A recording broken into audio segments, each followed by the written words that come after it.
Sungai Sambas is nature and beautiful place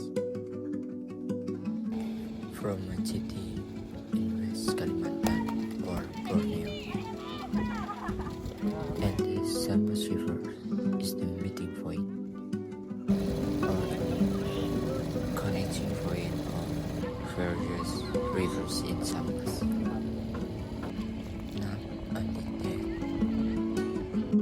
there are still many floating house buildings in Sambas, as well as the stone's rice building that was built a long time ago.